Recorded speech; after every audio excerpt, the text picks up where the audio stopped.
All right, y'all, so we're going to start this off on the ground. I'm going to get in a static beast position.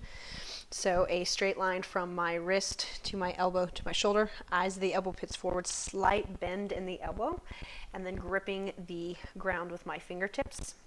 I'm going to draw a line from my belly button to the floor and walk my knees up in between that line, making sure that my knees are also in alignment with my wrists. From here, I am going to curl my toes underneath, float my knees off the ground, and step my right leg outside of my right hand. And then I'm going to step the left leg back and draw the hip down.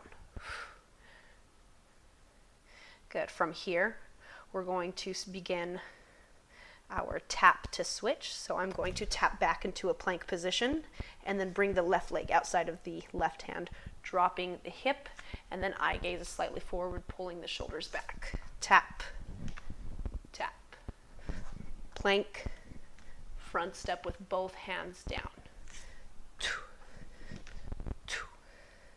And then progressing from there into the jump.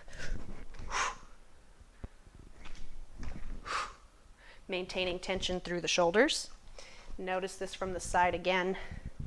Stepping, switch. And when you get comfortable with that, you can start taking the top hand off or the same hand as the leg in front, and then switch.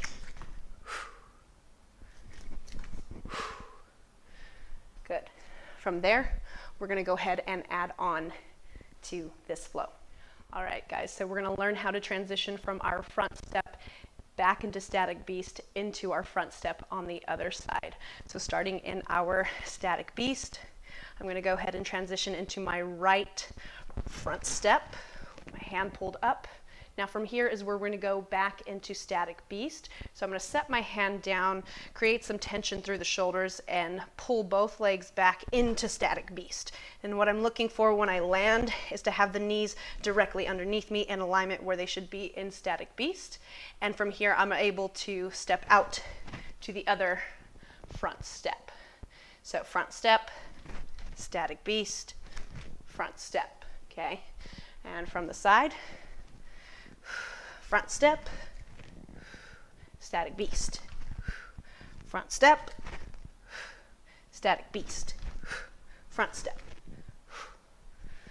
So getting a couple of rounds of that in before we move on to the next step to make sure you're comfortable with the transition. So let's take a second to review the side kick through. We're going to be starting in our static beast position. From here, I'm going to curl my toes underneath me and float my knees up off the floor. Again, noticing that I am floating the knees off only to where a piece of paper could slide underneath the knees. From here, whatever leg is kicking through, that is the leg that you're going to address. So if my left leg is kicking through, I am saying left leg side kick through, which means I'm going to pivot off of the toes on my right side, set that right foot down. From here, I'm going to lead and follow the line that my knee is creating here from my hip and simply open that leg all the way up to about a 90-degree angle. And then I'm going to pull my opposite hand back towards my face. Notice that my elbow isn't angling out, it is angling back, and the hand is very close to the face, broadening through the chest and creating a line of tension from the hip all the way to the elbow, pointing the toe, and again, keeping low to the ground for this side kick through, not coming up and not waving the hand up in the air, making everything very crisp and clean. Going to the alternating side. Rotate and set the left foot down. Now the right hip begins to stack next to the wrist, following the line of the shoulder, and that right leg begins to kick out and left hand pulls back by the face. As my right leg comes in, my left hand starts to transition down so they may land at the same time. And same thing as when we are beginning the side kick through, rotating, the leg begins to kick out and the hand begins to pull, both fully extending at the same time, and then coming back to our static beast, okay? All right, guys, let's go ahead and review our front kick through as well. This is going to be a portion of our flow. So let's start in static beast. And from here, I'm going to hop into my front step, Hand comes up. The leg that is extended back now is going to come up and kick through, maintaining stability through the shoulder and chopping the hand next to the face, pointing the toe, pulling that leg all the way back and stepping it back. Switching to the other side.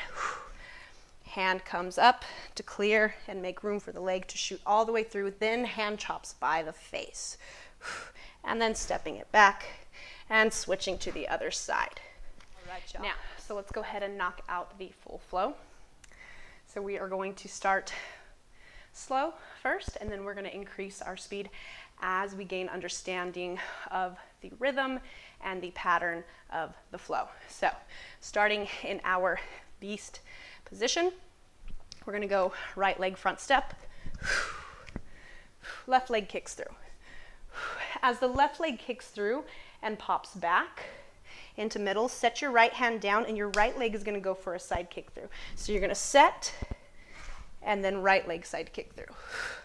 As your right leg comes back, it's going to set back and the left leg is going to step forward.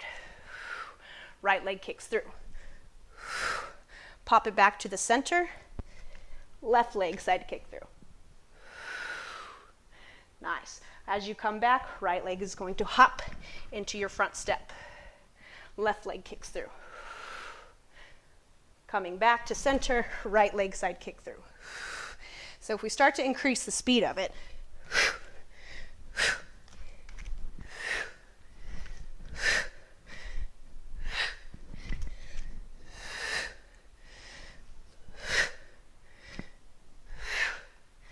and you can do reps one side only, like I'm doing here.